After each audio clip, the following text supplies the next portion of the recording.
management team who said, let's start sharing, and they used some article in the law, and it said that eventually they could associate, and they started associating, and they started subcontracting things that they could do it. And I talk about this because this is the genesis of their conflict. That's where their conflict started, and that conflict is still ongoing. Once the PDVSA top management and the executive power started to walk different paths, until they got to a distance where they have a brutal collision, which was expected, and I'm sure all of you know what it is about. But this frustrated petroleum opening situation is what started the conflict. There was a time after this when this situation started. PDVSA said that it would keep 25% of their income, and 75% was for the government. Pemex is a little tired, that's why they are different now. After a few years, the circumstances was the inverse. PDVSA would keep 80% of the resources and would give 20% to the government. So it had become a state inside the state. But this, from my point of view, has nothing to do with ideologies. I'm just giving you information that is just technical and provable, but these are the origin of the main conflicts that unfortunately this type of country started to face and has not resolved yet after all these years. And that was the beginning, like some of our colleagues have said. That's where we started seeing the neoliberal wave, the privatization wave. It started with Argentina in 1982 when the state decided to remove itself from the economy.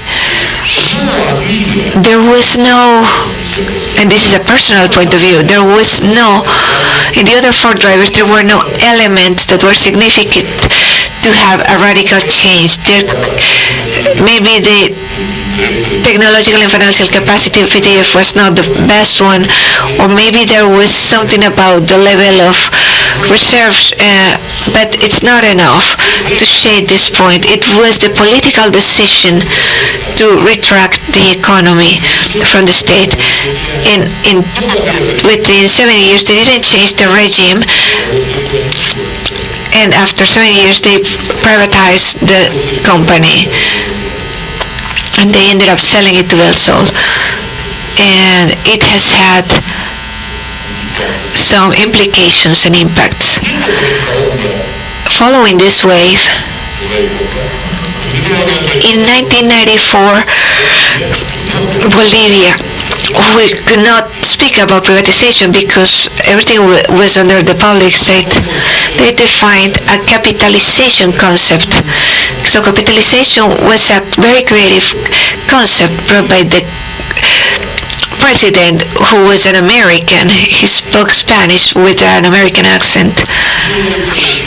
And it was about giving 49% of the company to the private companies, and 51% will belong to the workers, but the government, and this part will be distributed among all the residents of Bolivia who are older than 18. So any company who would get there would not purchase anything. They have to invest in order to get to that 49%, and so that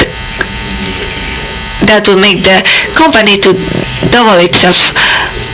And we did a whole process. I participated in that. And that was the big boom of the Bolivian gas, which up to that point was pretty much unexplored.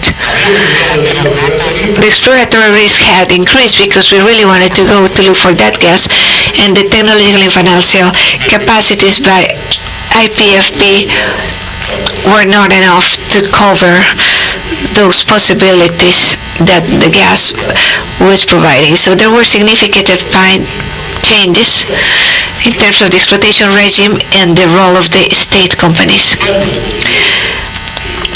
Then we see and this is not privatization. Then we started seeing the flexibilization of the monopoly. Look at the euphemisms that we're using in this region when we don't want to call things by their name. So we call this flexibilization. And I also participated in this. And basically it was the state and the economy.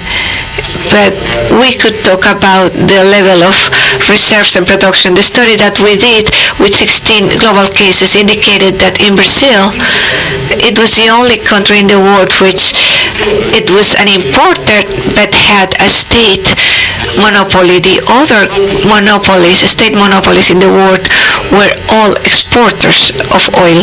So that was a time bomb for the administration, and with that it had a difficult element to analyze once we presented it to the ministry at the time. And that's where we are completing the privatization stage in the 90s. Privatization, but you can call it whatever you want. When we started the year 2000, Colombia, who was working their own thing, adjusting a little thing here or there, that's where they see that the association regime was about to expire. And what they did is they have a kind of a group of factors. They want to remove the state from the economy a little bit, improve the condition of the company of Ecopetrol, and a couple more things. The exploratory risks increased a little bit. They need concessions to get capital, and the reserves have been reduced. So even though none of these factors is fundamental, it forces a change in the company to go to a concession model. Then Bolivia, they start the other wave, the restatization wave. You know that the restatization wave in Colombia even removed the president from a state when they wanted to some changes. And so Evo came along, and there were no changes in the economy. Everything seemed okay, but he changed the exploitation regime. The role of the state company did not change much. They could not take the operation completely, but if he could have done it, he would have.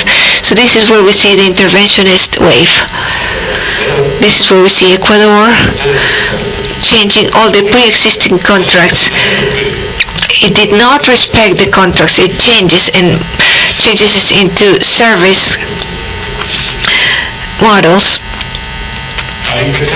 Then Petrobras has a vocation to increase the state of the economy in Brazil, a small one. The project here is the discovery of Presal. When they discover the Presal, when they see a winning lottery ticket, the government wants to take some control of it. Russia has done the same thing. Some other countries have done the same thing. The state goes immediately to take control over it, but Brazil does respect the contracts, so they respect everything about the concessions, and then they created the concept of shared concession, especially for Presal and some other strategic assets that could be found. So they just changed the role of the state company. They gave them the obligation to operate 30% share, etc. And then Argentina, under the same situation, it was a trend between the state and the economy. There was a reduction of the exploratory risk because they were dead already. The responses are different if we compare it to Brazil. In Argentina, the exploitation regime didn't change much. It just restructured the company. It was the opposite. Instead of affecting the exploitation regime. And then the perfect storm that we are seeing today, which is the one in Mexico, they increased the exploratory risk because they lost Cantarell, so they have problems in deep water and unconventional, etc. They still lack technological and financial capacities because they no longer have that 80% that they could count on. The level of reserves was changed, so they have to change the exploitation regime, change the constitution, everything, and the role of the state company has been adapted to the new circumstances. So that's the big program in the region, the big show. And how about us? If we speculate a little bit, I have 2 minutes, right? If we speculate a little bit, what's our situation right now in Latin America after today? The big problem is the international price of level of prices, but the technological and financial capacity is still questionable.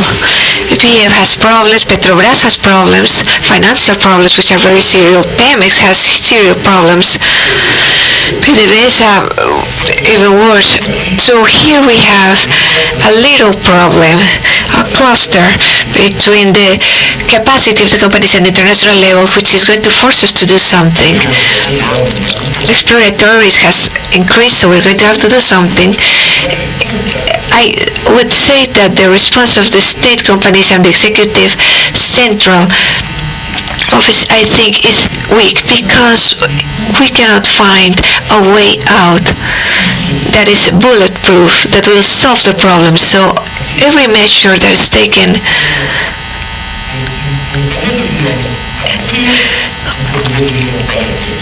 in Spanish we would say warm pads, in Portuguese we would say cool pads. So it took me a while to understand it, but the responses are going to be a little soft. I think what the state company can do is promote associations with privates. They have to give up something. Petrobras is announcing their disintegration program. What is it going to give something? There has to be a trade-off for them. Something, right? They have to give something in exchange. Otherwise, they cannot just say, I want to sell, please come and buy. But yeah, they have to give some incentives. So the associations between public and private is something that can be done. But I go in here, but you let me in, etc. What can the government do? Flexibilize the conditions to privatize. How to make it flexible for new rounds? They have to change some parameters, for example, down payment, royalties, terms. Also have specific exploration contracts. The Colombian contract, the evaluation technical agreement, is something that Latin American countries could take, study, and adapt to their own circumstances, that allow for the entry of small and medium-sized companies, etc., so that they can increase the exploration, take the areas without having the financial scores that are necessary. So that Colombian contract is a benchmark that could be used as good practices for the region. The associations between the NOC and the privates, they could talk about metro fields, frontier, onshore, offshore, hours, and also non-conventional formations. What is not very probable is this time for state companies to start filtering their portfolio, to start using these fields, but it's difficult for this to happen. The state companies have a lot of pressure nationally, regionally, and at the city level. If a state company starts to say, I'm no longer interested in this site, I'm going to move, well, they have a lot of people and entities looking at the PF Plaza Winco a long time ago, and they're still protesting that, and Plaza Winco never recovered. It's a ghost town. What they could do in that case is try to use the community's strength to reinvent and to rescore, to qualify the workers to see what they can do, but it's very difficult for the state company to get out of the country, the areas or municipalities that they belong to. But I wanted to give you that as an example, so I want to thank you for your attention and for being quiet, and I am so sorry I took more minutes than I should have. I'm sorry. Thank you.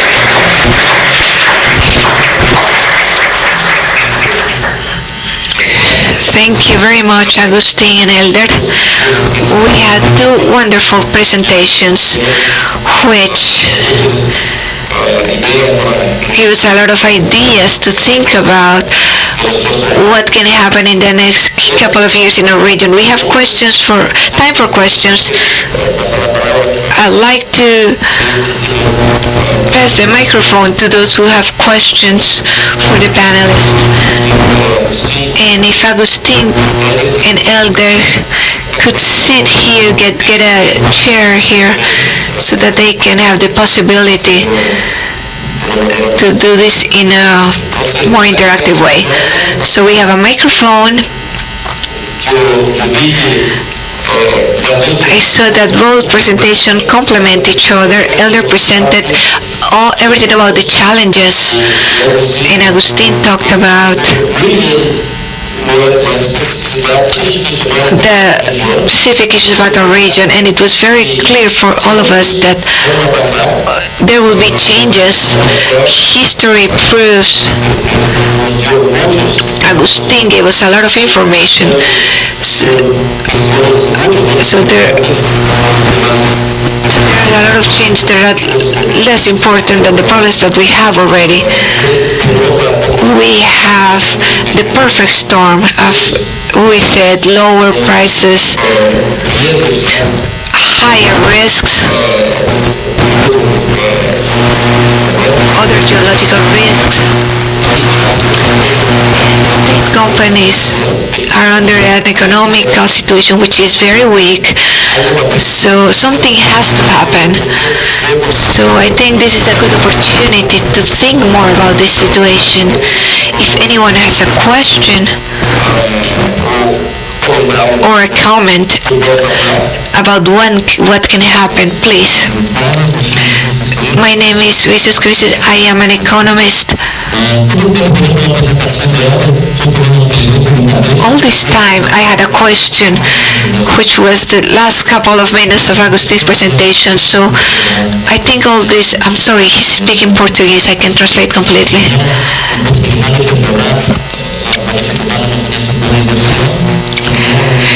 This generates an opportunity for the other companies to come in and to increase their share in Petrobras fields. So my question is, politically, would it be possible? Agustín said it would be possible, very difficult because of government issues and other things. But I would like to hear from Elder something more specific about Brazil. Do you have more details to comment about this? Is this been something that's been thought truly by the government, or do you think this is something that will most likely not happen? Thank you, Vinicius. First of all, the issue about reviewing the investment plans by Petrobras is evidently related with their own crisis. But even if there was no crisis, they would be reviewing it anyway, because the prices are implying reviewing investment plans by all oil companies. So in that sense, the opportunities for other companies depend on two factors. One is the opportunities from the tender rounds. As I mentioned, there's a new round that's being prepared. It will not be one like the one that we had the other time in terms of the new conditions of the industry, but the second aspect depends on the decisions by Petrobras. The NP and my role was never about commenting any other company, resort in Brazil or Shell or any other companies in Brazil or international companies. It doesn't depend on them. It depends on their own commercial strategies about designing cooperation agreements, and all of that is a part of a very preliminary plan. And for the agency, I don't have any information, particular information or special information. Wouldn't it be a barrier for the politicians if this is a decision by Petrobras? Well, Petrobras is a mixed company. They take into account the vision by the majority shareholder. So the political component of that decision, of that relationship, is with the government, not with the agency. Just a comment here to clarify. What I said was there was a big resistance so that Petrobras would leave their mature fields but I don't think Petrobras will be able to avoid or to trade off when they disinvest. They will not be able to avoid give some participation to third parties in some of those core fields. That's an opportunity for operators, for certain types of operators, international mainly. The only opportunity is that I understand that the new round,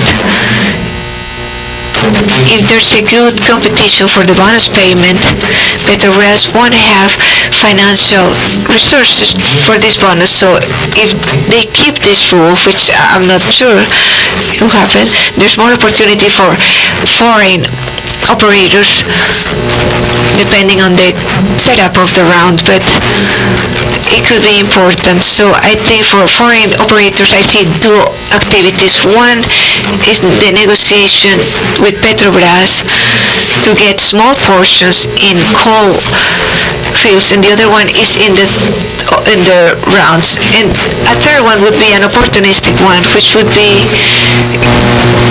take over the home of some of those operators who are under difficult situations and who are going to have to let go of some of those exploratory areas where they need to meet some commitments and they don't have the funds. So for a little bit of money, maybe they can get that done. So, but I think that's more of an opportunistic issue.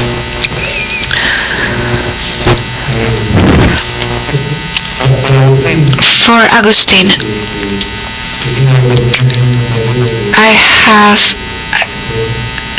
an opportunity to be speaking with someone with some country. In 2012 in Argentina,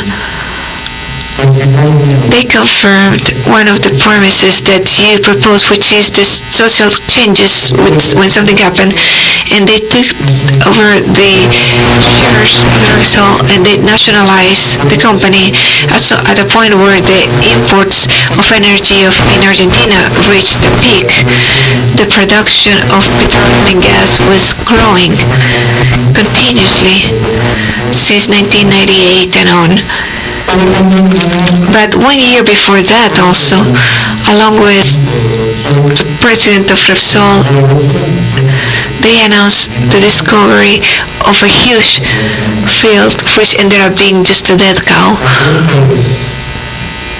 The question is, under that scheme and under the model that you developed, could a rational explanation be developed? by that answer by Argentina? Yes, that's exactly what I wanted to say. Under the same circumstances, Brazil and Argentina took the same measure with different characteristics. In Brazil, they wanted to intervene a little bit. They started working on it, but in a very subtle way, until Presal came along. When Presal came along, you may remember what Lula says: don't ask me to pay the same money for a winning ticket the day before than the day after. That's ridiculous. So that's the comparison he made. And in Presal, when you explore a well, the success rate is between 5 and 10%. But for Presal, the success rate is about 80%. So Lula, the way he used to be, the very folkloric way he mentioned it, he said it in a right way. So what Brazil is doing is, we're very respectful of the existing contracts, and they open an additional contract not to win money like many people believe, but to have more control. The shared production and the concession, if I prepare the numbers, I will get the exact same number, the exact same. So all this press that talks about that they are going to take over, they're not going to take over. They're not going to expropriate. They just want control of that development and those reserves. It's about not giving concession to the concessionaire in terms of the ownership of the reserves. That's the big difference. What Argentina is doing is they have a good regime. They have some problems, some issues which most of them are just my personal point of view, but they have a privatized company, so none of that will happen. It will be just some little issue here. The decision to privatize the company, we knew they were not managing it correctly or wonderfully. And I apologize to those who may get offended. And I'm trying to be just polite, but the reaction by the public opinion was, do you know what it was? It was from neutral to positive, right? So something were very positive. I'm just trying to be nice, but some said that the process is about doing it overnight. Like I said before, there's a change. It could be discussed publicly and talking to the community, etc. Or the other way is just a few of us get together and make a decision overnight and make an announcement. And with IPF, that's how it was. So the process is very arguable, but what was done is very reasonable.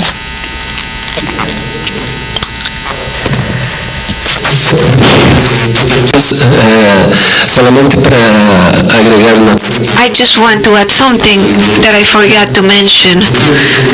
I think it was complimented by Agustín, but it should be clear that all the production that I mentioned about Presal, they still have a concession regime. In Brazil, there are 700 contracts between production and exploitation as a percentage of shared contracts, which is in the stage of production.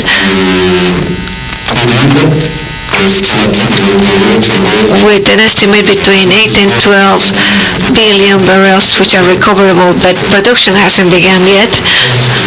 So production,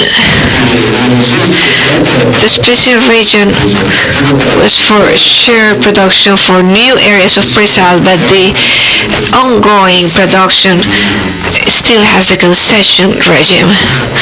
Because, just one technical comment. And then we can ask, one technical comment here is when those tenders were done, the ones in 2002 or 2000, no one thought about Presal. The concession was done for a specific area, and the idea and the bonus payment was very low because it was going for conventional. That's where Petrobras starts exploring more, and they have success with Presal, but the concession was under a framework, a conventional framework. So once it's clear that we are talking about not conventional, that's when we see this, but all this production, which is almost 700,000 barrels, has to do with pre-existing concessions. Okay, Peter. Question for Helder and one for Agustín. For Helder, talking about the fall in the price of oil in US dollars, I think part of the reason for that is the revaluation of the US dollar, really driven by expectations of tightening monetary policy in the United States. But the fall in the price of oil in Brazilian currency would be less because of the devaluation, right? So my question, I guess, is to what extent has the change in the value of the Brazilian currency offset the fall in the price of oil? And related to that, how much of the costs are actually in local currency and how much are in US dollars? So that's that question. And maybe for Agustín, if I can, my question there is, and talking about sort of controlling some of the inefficiencies of government-owned enterprises, one approach has been to promote corporatization, where you set much clearer commercial goals for the government-owned company, independent board, and so forth. Can I take it from your discussion of that period of PDVSA that actually, in some sense, that's kind of a warning against corporatization or giving more independence to the company in this industry, because they, as I understand you saying, the board started to have different contracts with subcontractors and so forth on a more commercial basis, and that kind of got them into trouble, which maybe that's what a corporatized entity would have tried to do. Okay, thank you, Peter, for your question. I continue to answer in Spanish. The issue about, since you talk about this, the perfect storm, there are many key variables which are changing very rapidly.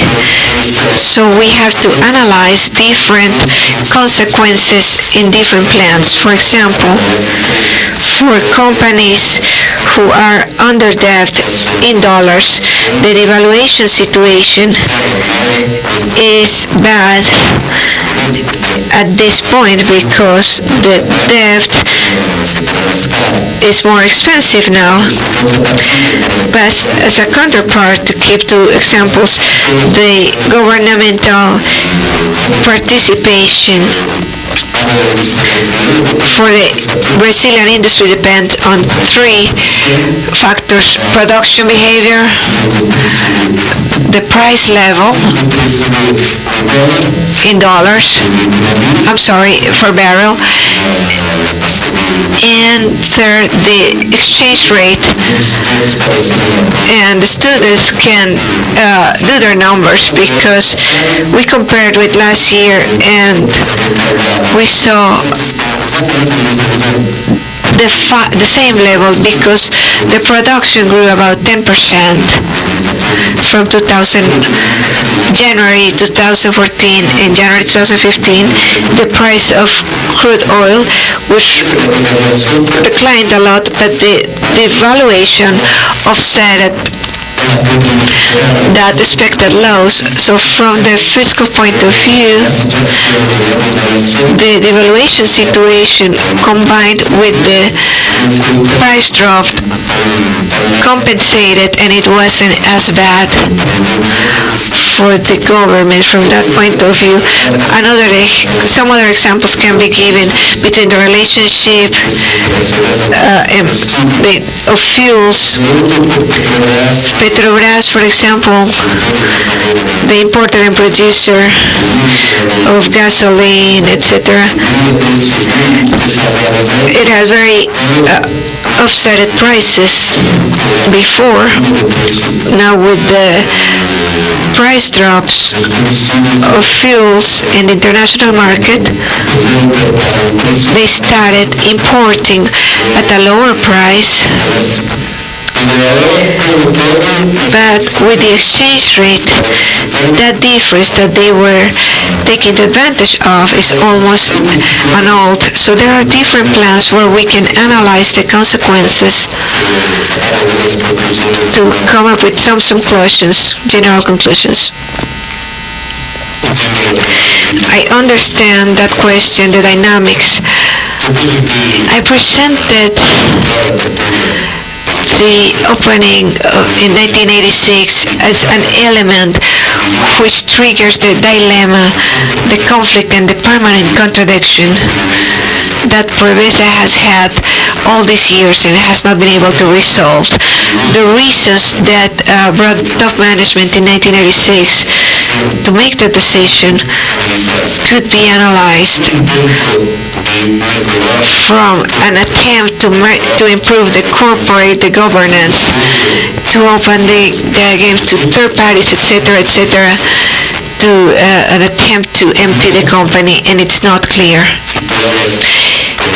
If you speak with those who were responsible for the topic, they will tell you that obviously they were trying to improve the company, they were trying to improve their work, to put it in the top practice, etc. But if you speak with those who were on the other side, they will tell you what I said earlier, which is the company went from taking 20% of the income and giving 80% to the government to go the other way. So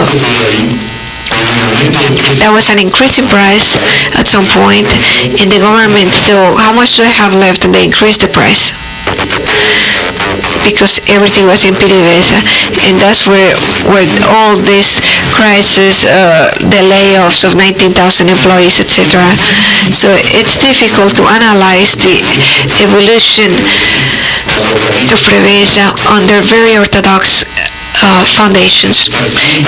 You always have to be very careful considering the gray areas and trying that hopefully a country with such a potential, the greatest global reserve of crude, can come back to materialize this and become a leader in the region. And they have lost that leadership, unfortunately. We have behind for lunch already, so I'm just going to give space for another question, and unfortunately we don't have time for all questions. We have very generous panelists here who have explained very thoroughly their presentations and responses. So the last question is here.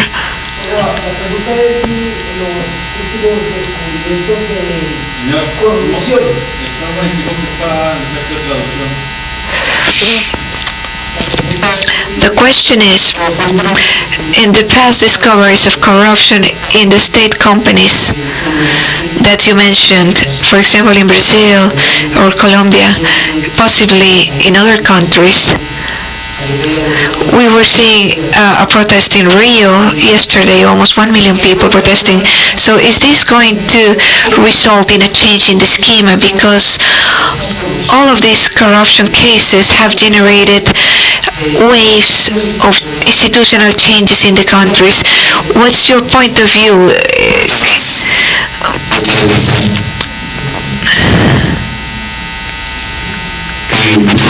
Petrobras has taken some measures.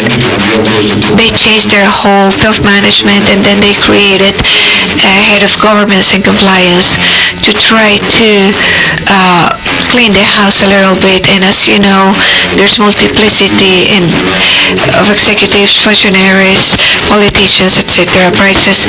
So I think what the Brazilian government is going to do is try to attack this issue. They cannot ignore it. They have to try to isolate it from other consequences. I don't know if they will be able to do it. I don't see any significant change under any regime in the role of the state company due to this. But what I see is what I commented to him, which is what's going to happen is within the same regime, Petrobras will lose competitivity.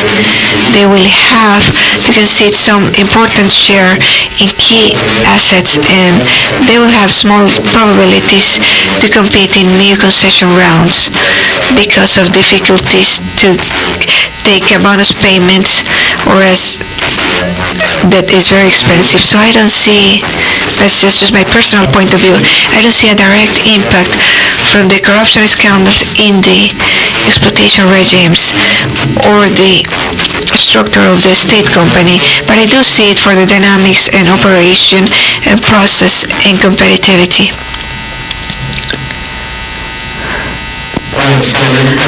I just want to compliment the scandal in Petrobras. It was not originated in the contracting regime or institutional scheme that we have in Brazil today. The scheme, the corruption, as it exists in many other countries in the world. It was just discovered and it's been investigated, but it generated a crisis which cannot be denied. There's a very specific problem, which is the obligation of their balances. So from the economic and patrimonial point of view, that's the key issue, which should be fixed within the next few months. But just like Agustín said, I don't see the need to change an institutional regime which was successful in terms of results, like I tried to show here. And from that point of view, the ideological point of view, the human resources and technology, Petrobras from that point of view is in a very good position. So there are problems, and the problems will be solved, and at some point it's clear that it's difficult to imagine the way out when we're in the middle of the conflict and when we are right there, and we are right there right now. But I think from our point of view, the development point of view, Petrobras and other companies in Brazil have good conditions to contribute to development of the industry of hydrocarbons without any problems. Okay. We want to thank everybody for your attention. We learned a lot with Edmar and with Agustín. So we are very hungry, and we are very curious as to what can happen in our region with the perfect storm that we're seeing not only in Mexico. I'm seeing that we have the same perfect storm in Brazil and other countries probably, which could be a driver for changes in the institutions. So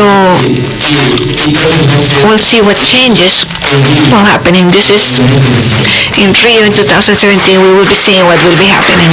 Thank you very much.